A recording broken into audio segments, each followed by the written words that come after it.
Hey guys, welcome back.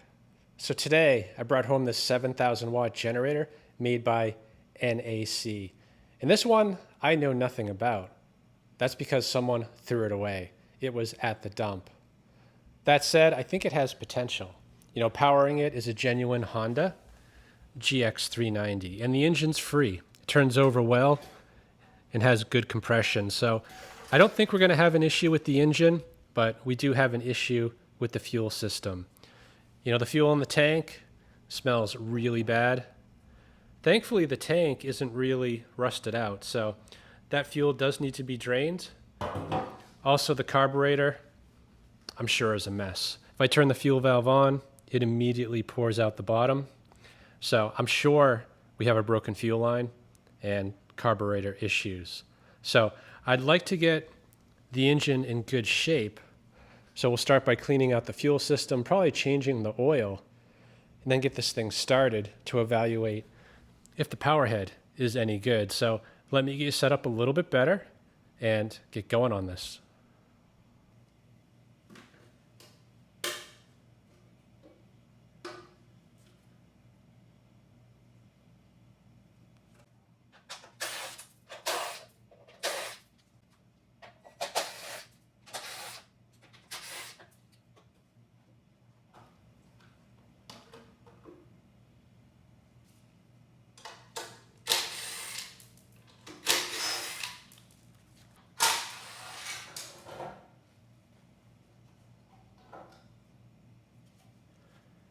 Let's see where that fuel leak is.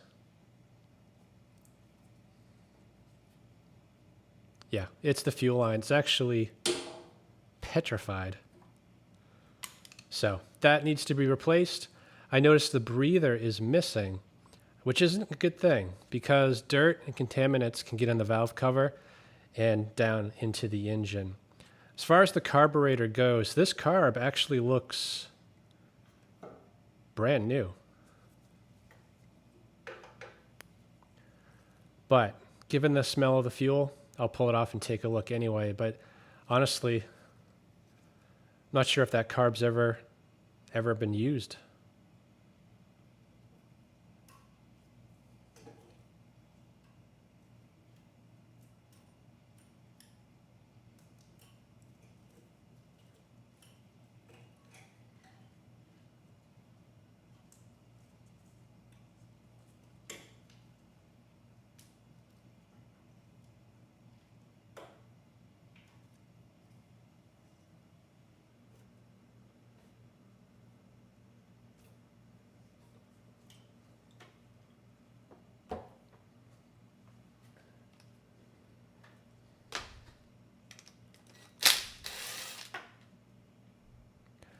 It's dry.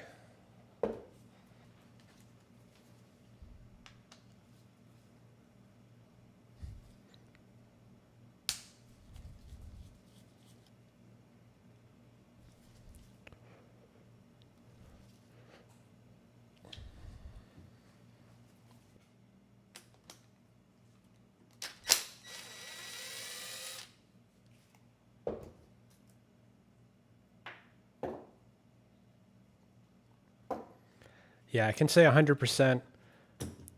This carburetor has never seen any fuel in it. The fuel solenoid, perfectly clean, no issues. So we'll take this nut off, just drop the bowl, make sure 100%, but I don't think we're going to find any issues in that carburetor.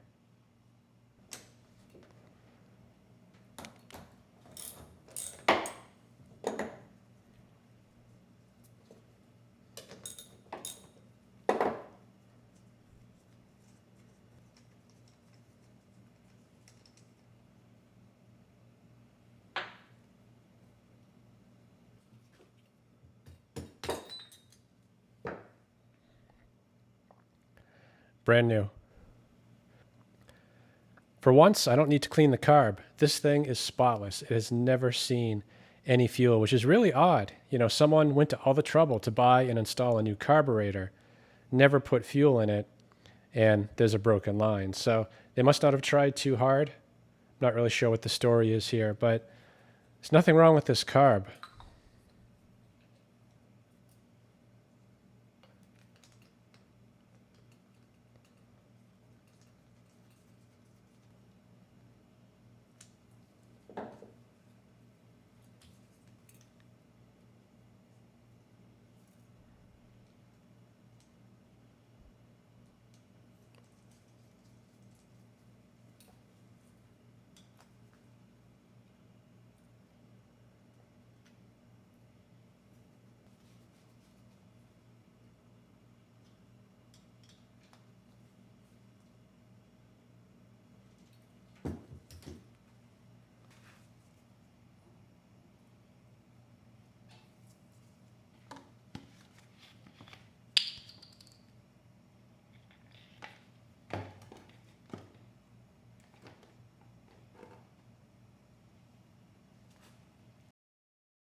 that fuel is pretty nasty.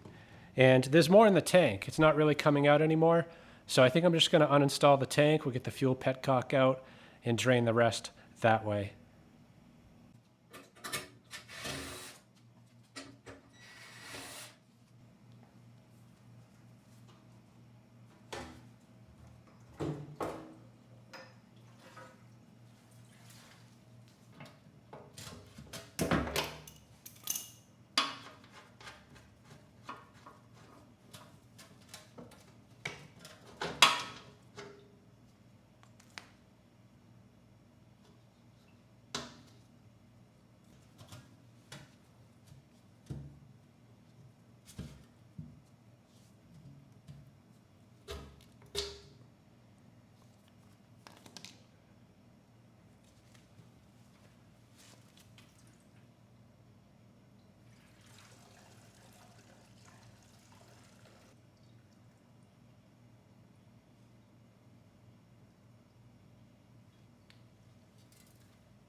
The engine block and the frame are just covered in oil.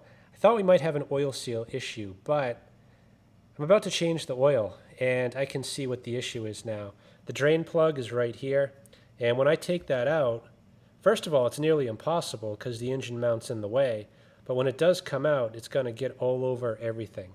There's no clear shot for this oil to drain. So let's check the other side. Maybe it's a little better. Not much. I'll just pull the plug on the other side.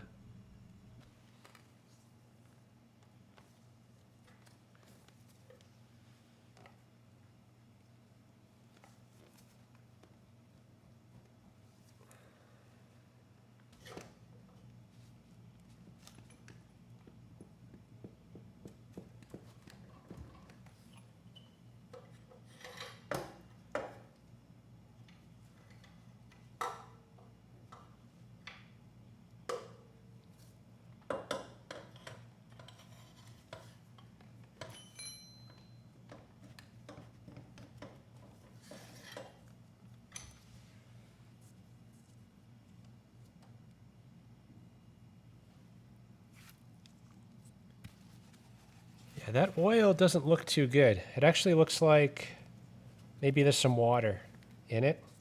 Kind of has that milk chocolatey look. So we definitely need to get the oil changed. I can't get that bolt out with a box wrench. I need to get a socket on it. So I think really the only choice is to get this engine mount removed, and then we'll have better access to that bolt.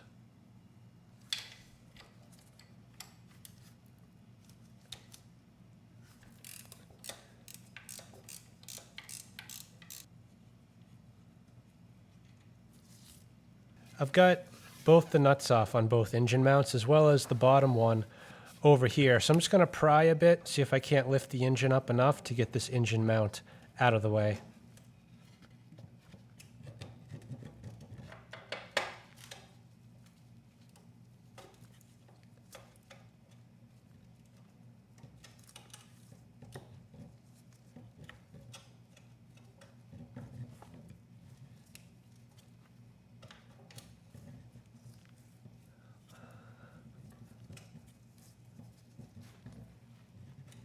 Okay, that should do.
This oil is a mess.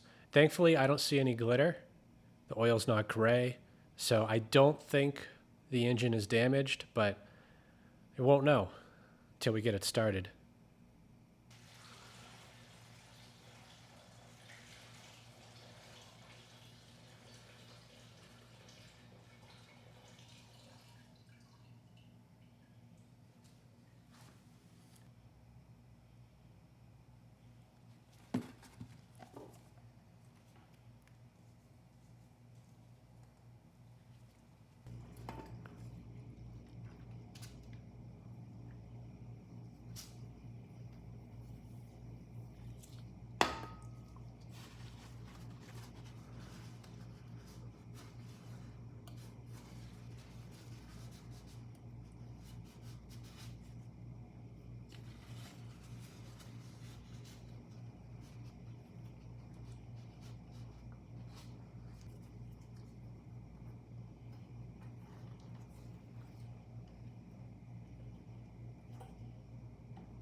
I may have found a pretty big clue as to why someone threw this away.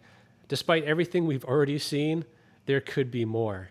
Here we have two 120 volt outlets. They are GFCI protected, and currently they're both tripped. Now, to reset these, they actually have to be energized. So I guess my question is, why are they tripped in the first place? I can't think of any reason why someone would hit the test button unless the power went out and someone was just hitting all the buttons trying to get it back on. So that's just a theory. Hopefully I'm wrong, but let's take a look at that power head and see if there's any signs of a meltdown.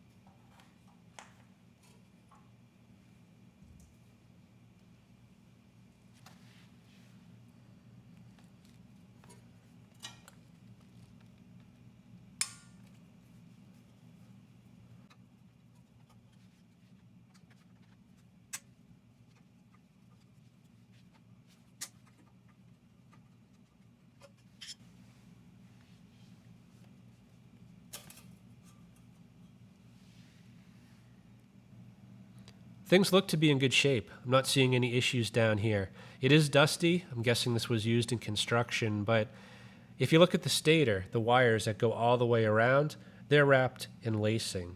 And if there was some sort of a short circuit or insulation failure, usually that lacing is burnt and broken, but I don't see any signs of that here. So I think this stator is in good health.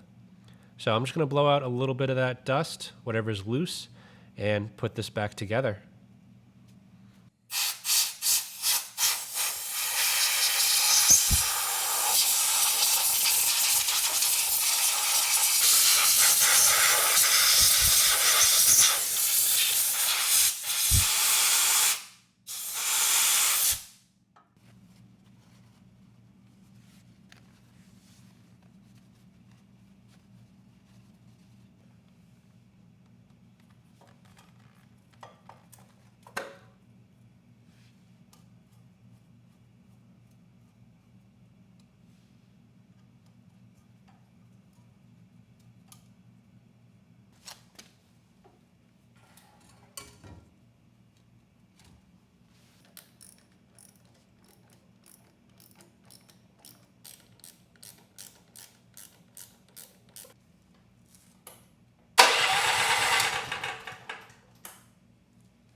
Well, that there is the missing breather.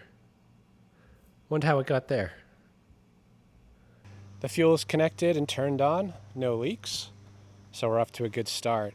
For this test, I'm going to completely skip using those 120 volt outlets. Instead, I have an L1430 breakout cord connected to this light. So let's start it up and see what happens.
Well, that one surprised me. I mean, the engine sounds great.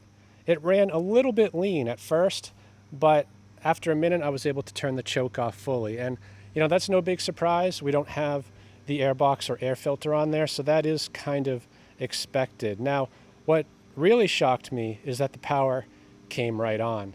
And the engine speed, a little bit slow, we're right around 60 hertz. Voltage was good at about 123 volts. So overall, it's exceeding my expectations. I did not expect the engine and the power head to both work. I mean, this was thrown away, so I expected it to be a major issue.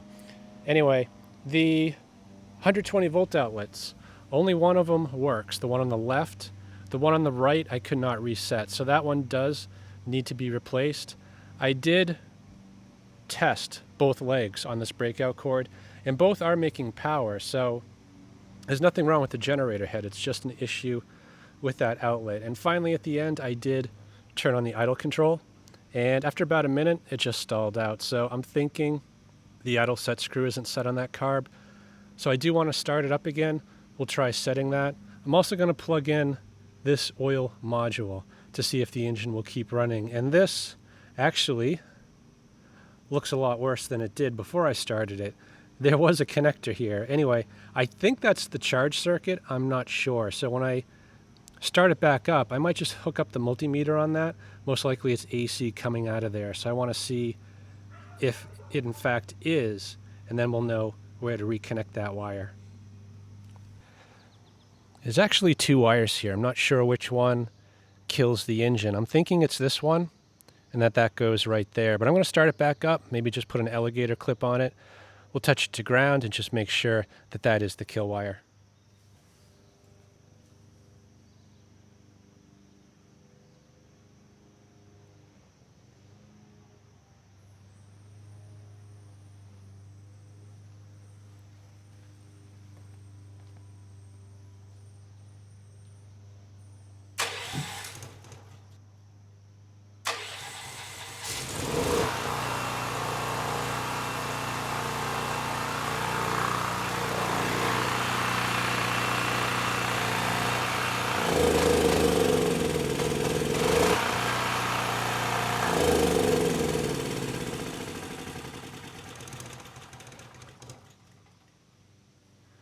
And it is.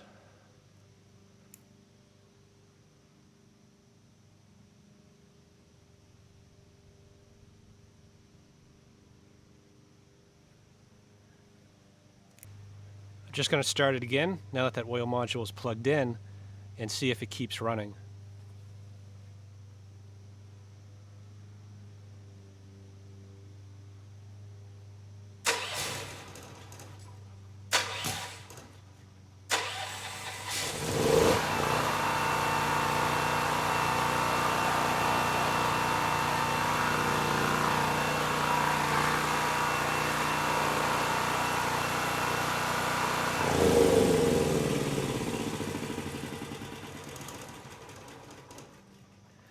And it didn't.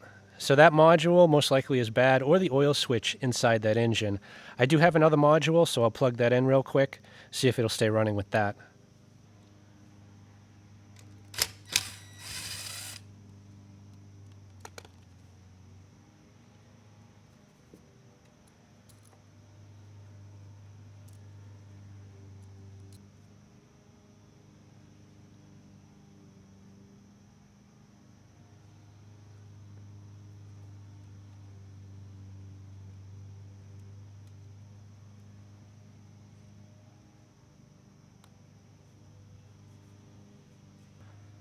And it's important that you actually hook this up to the block, because it's not the switch that grounds the engine out, it's this module, and it grounds it through this connection right here.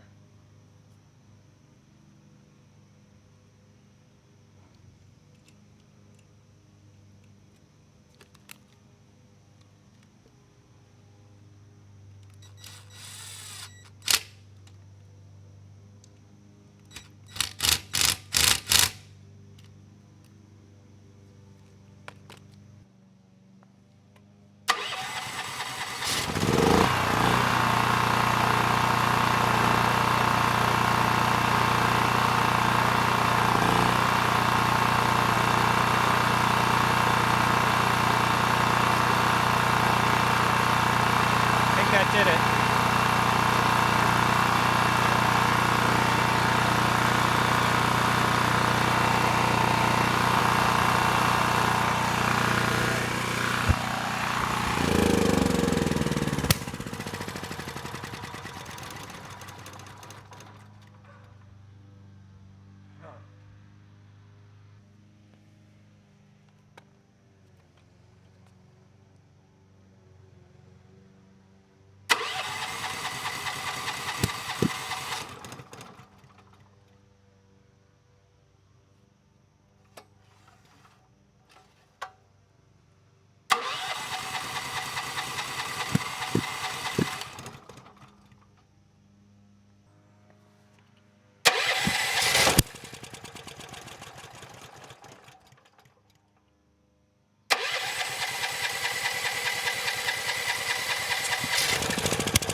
This is a bit unexpected. It was running quite well for about a minute with that oil module, and now it's just backfiring and popping out of the carburetor. So potentially it's intermittent spark.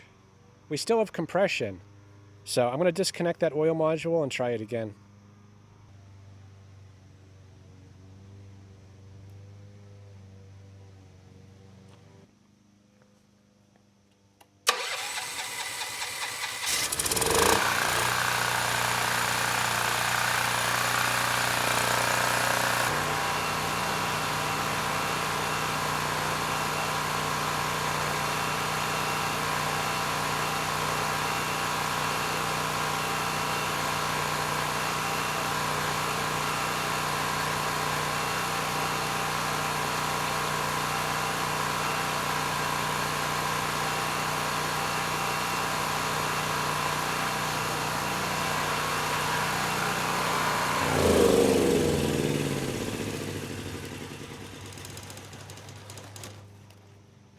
No issues with that oil module bypassed, even the new one. So the new one is actually a clone. I'm going to swap it out with another and give it another go. I'm also going to check the oil. I mean, I just filled it. It should be full, but I'll double check.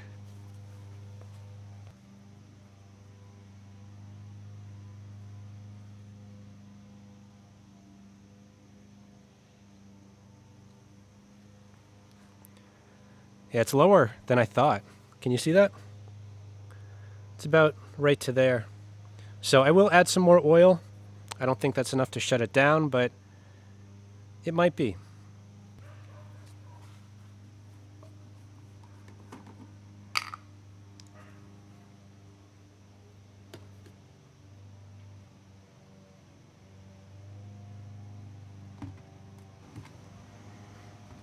I guess it's full. It really didn't take anything. So I'll put the other sensor on, give that a go.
So it seems like the third oil module I put on there is working. The engine stayed running without issue, but we will keep an eye on that.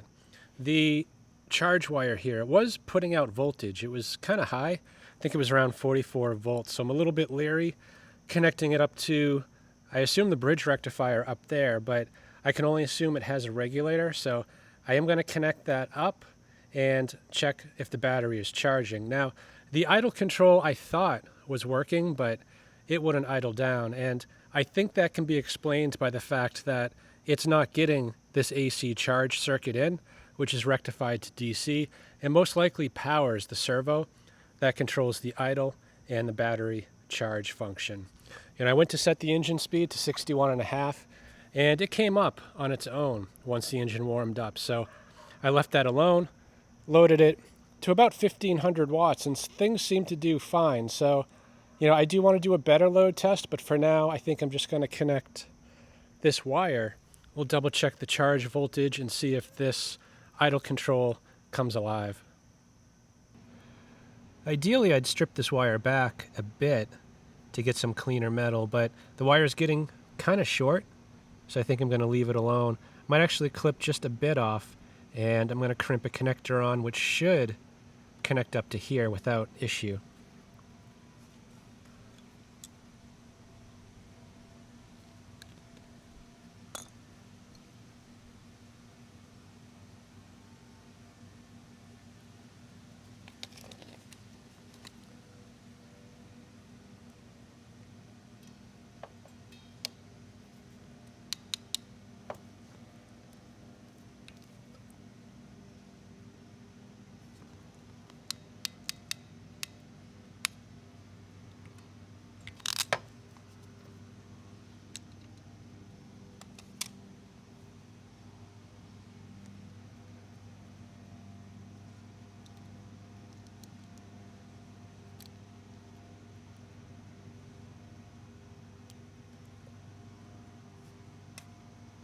I connected the multimeter to the battery. We're at 12.2 volts. So once we get it started, I want to see if this voltage starts going up and that this idle circuit works.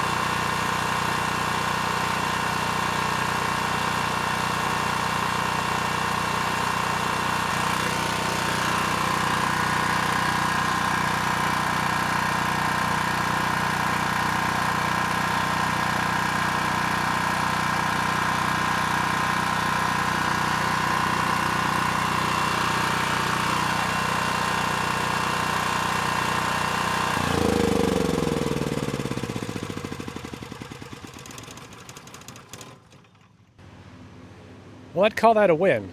The battery is now charging as it should. The auto control is another story. We'll have to dig into that a bit more. Could just be another disconnected wire. Anyway, I'm going to let this cool down. I want to pressure wash it while it's out here, and then we'll get it back inside. I want to replace the broken GFCI outlet, potentially replace this pilot light. The lens is missing, and I'm not sure that light is actually working. And then we'll chase some wires. We'll see if we can't figure out why that idle control will not turn on.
Yeah, it's a pretty big improvement over the last oil change.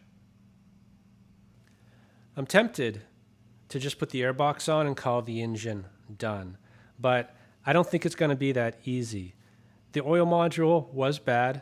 After connecting it, the engine shut down in about 10 seconds, which is what I'd expect from a bad module or a bad switch inside that engine. But that doesn't explain why the engine shut down the first time. At that time, the module was bypassed, and I had turned on the idle control. And about a minute later, the engine shut down, and I kind of wrote it off as that the servo had actuated, but the idle set screw wasn't set properly, so it just closed the throttle too much and stalled the engine out. But it wasn't until later that I realized that servo is not working. And even if it was, I had turned off the idle control before the engine had shut down, and the engine should have recovered, but it didn't. It just stalled out. So I'm thinking we probably have an issue with the ignition coil, or potentially one of the wires coming from the coil, or maybe the ignition switch itself. Anyway, to do the test properly, the coil needs to be removed. You can test the primary and the secondary on the coil, but I'm kind of taking a shortcut here. I just wanted to make sure that I'm not wasting time here. So I took my multimeter, I put it into ohms. I have one lead connected to the block, and the other lead's right here. So if I touch it pretty much anywhere now, we get a good connection to ground, less than an ohm. So my thought is, the way you're supposed to test the coil is to put one lead on the metal body of the coil, and that's bolted to the engine block. So that's essentially what we've done here. And the other lead goes right on the wire itself. Now, on a healthy coil, you should see around 10,000 ohms, maybe a little bit higher. And that's when going through this cap or boot. If you remove that, then the reading should be lower, between 6,000 and 7,000 ohms. In this case, it's quite a bit higher.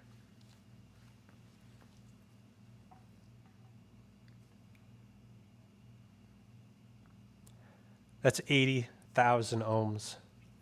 So I think we do have a coil issue. I'm going to pull off the blower housing. We'll get the coil off and do a proper test.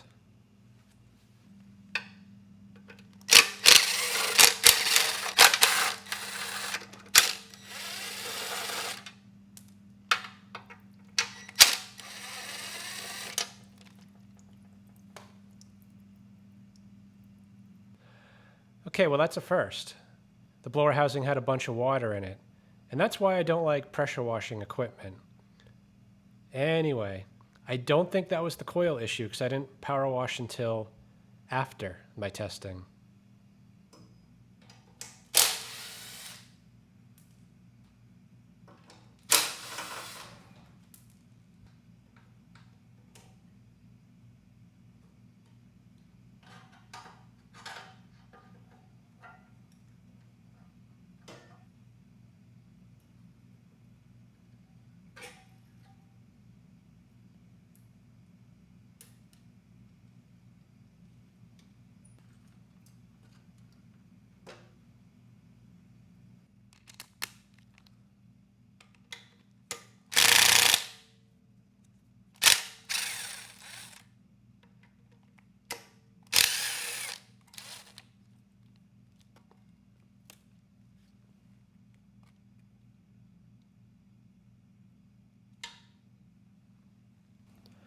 Before you do this test, make sure your meter's in ohms and check the internal resistance. My meter I know has 0.1 ohms internal resistance, so any reading I get doing this test, I can subtract that 0.1 value. Now, according to Honda, the primary, which is this tab here, to the metal casing of the coil should be between 0.8 ohms and 1 ohm.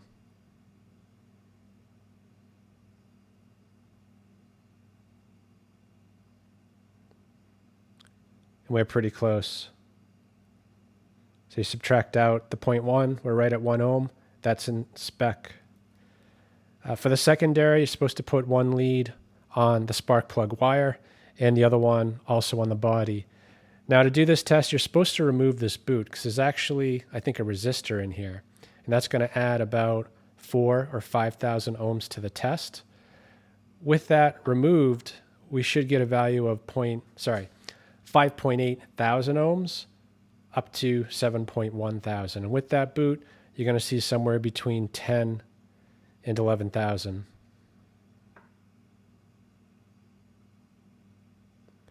And we're at 16,000, so that's too high.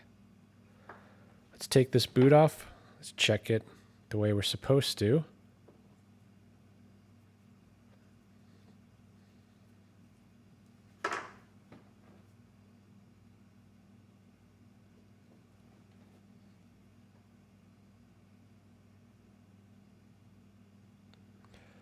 $6.5 thousand ohms. So the coil's good. The issue's with the boot.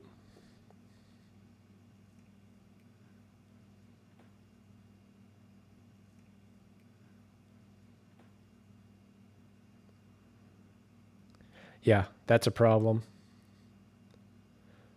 Over 100,000 ohms.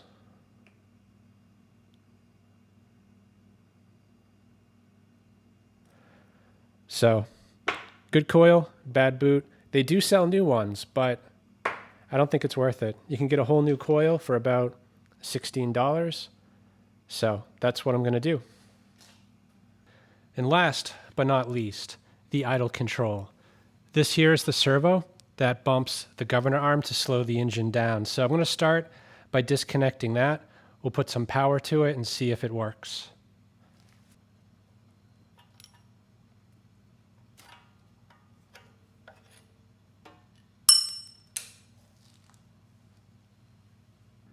I'm going to start by testing the ohms in the coil on here. I don't know what this should be, but I do have another generator with this same looking servo for the idle control, and I just tested it. It came in at 26 ohms, so I would expect this to be similar to that.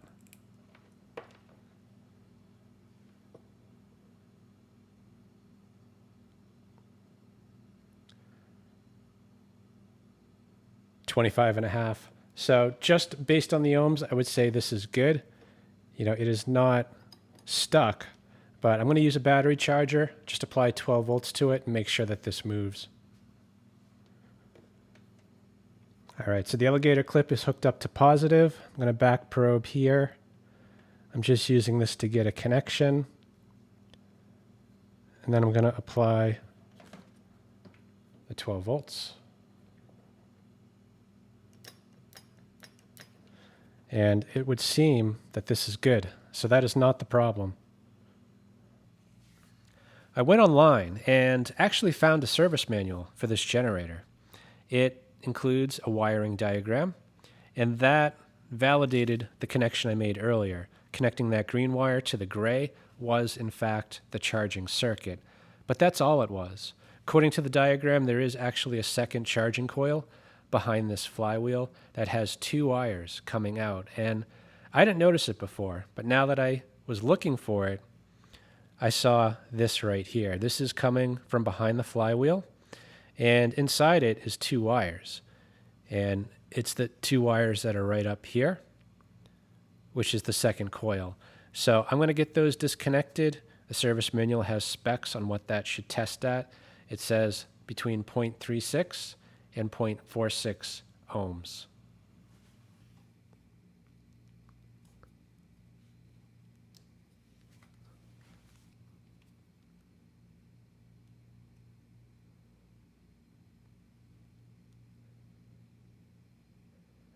Yeah, and that's perfect. We're at 0.5 ohms. This meter is 0.1 resistance, so we are actually somewhere between 0.3 and 0.4. So that coil should be good.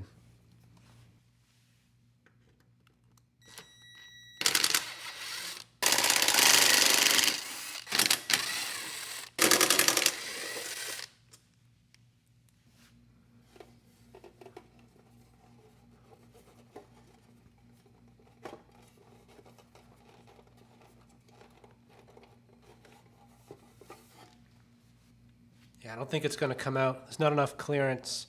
So I'm going to pull the bolts holding this front panel on. That'll let me shift it up and out and hopefully allow me to get that back plate off.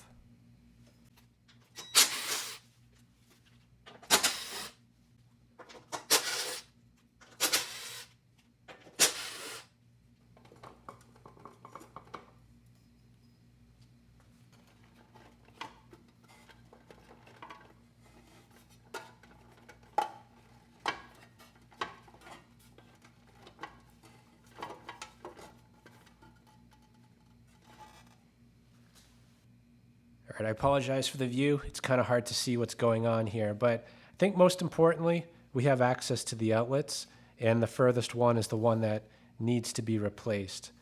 This here is the pilot light, which I would like to replace. It's broken, the lens is busted off. And then finally, we have the idle control module.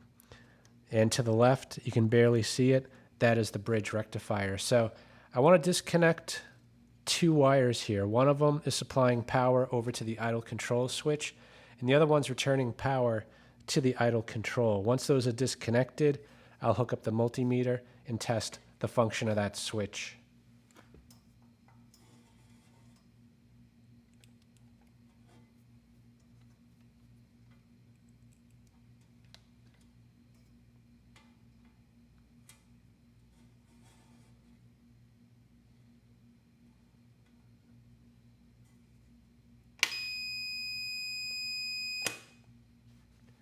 Okay, and the switch works, so it doesn't leave too many more possibilities here. Either the control unit's bad or the bridge rectifier. And the last test I can do is test the bridge rectifier itself. So I've hooked up one alligator clip to the output, the positive output of the bridge rectifier, and I'm going to connect that to the multimeter. And then the negative lead on the bridge rectifier actually goes to ground. So I've connected a lead, or I did connect a lead to ground. I'll connect that to the negative on the multimeter. I disconnected the coil where it comes out from the engine, and I've tapped in two more connections. And those are the inputs to the bridge rectifier. So what I'm going to do is just connect the battery this way and then that way. We should see positive 1.5 volts no matter which way I connect it, if that's working properly.